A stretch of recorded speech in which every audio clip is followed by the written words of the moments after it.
ધોળકાના ગાંગડ ગામ નજીક હાઈવે પર ટેન્કર પલટી ગયું. ડીએમએફ કેમિકલનો જથ્થો ભરેલું આ ટેન્કર હતું અને આ ટેન્કર પલટી ગયું. રોડ પાસે ખેતરમાં કેમિકલ ફેલાઈ ગયું હતું. કેમિકલ ફેલાતા ડાંગરના પાકને નુકસાન ગયું છે. કેમિકલ ભરેલું ટેન્કર કંડલા પોર્ટથી વાપી જઈ રહ્યું હતું અને અકસ્માત થયો. ઘટના અંગે પોલીસે ફરિયાદ નોંધી તપાસ શરૂ કરી છે.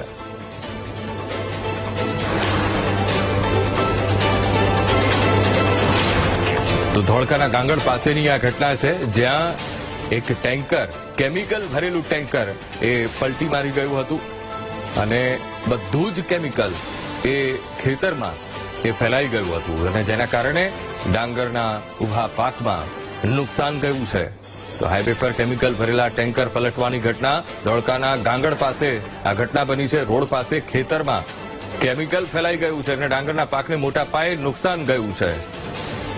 આજ મુદ્દે સંવાદદાતા હરિઓમ ફોનલાઈન પર જોડાઈ ગયા છે. હરિઓમ, ગાંગડ ગામ નજીક હાઈવે પર ટેન્કર પલટવાની ઘટના અને બધું જ કેમિકલ એ ખેતરમાં એ ફેલાયું છે અને જેના કારણે ખેતરમાં મોટા પાયે ડાંગરના પાકને નુકસાન જવાની ભીતિ સેવાઈ રહી છે. પોલીસ તપાસ પણ કરવામાં આવશે. કઈ દિશામાં કાર્યવાહી થઈ શકે? હરિઓમ. જી અંકુર, ધોળકા નજીક ગઈ મોડી રાતની આ ઘટના છે કે જેમાં વાપી આ ટેન્કર વાપી જઈ રહ્યું હતું.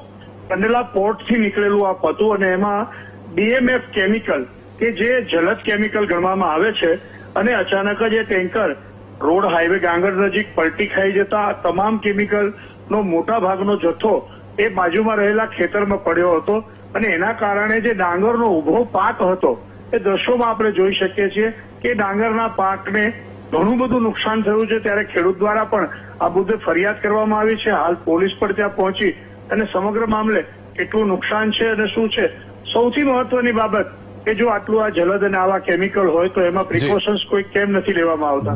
બિલકુલ. હરિઓમ, સમગ્ર માહિતી સાથે જોડાવા બદલ આપનો આભાર.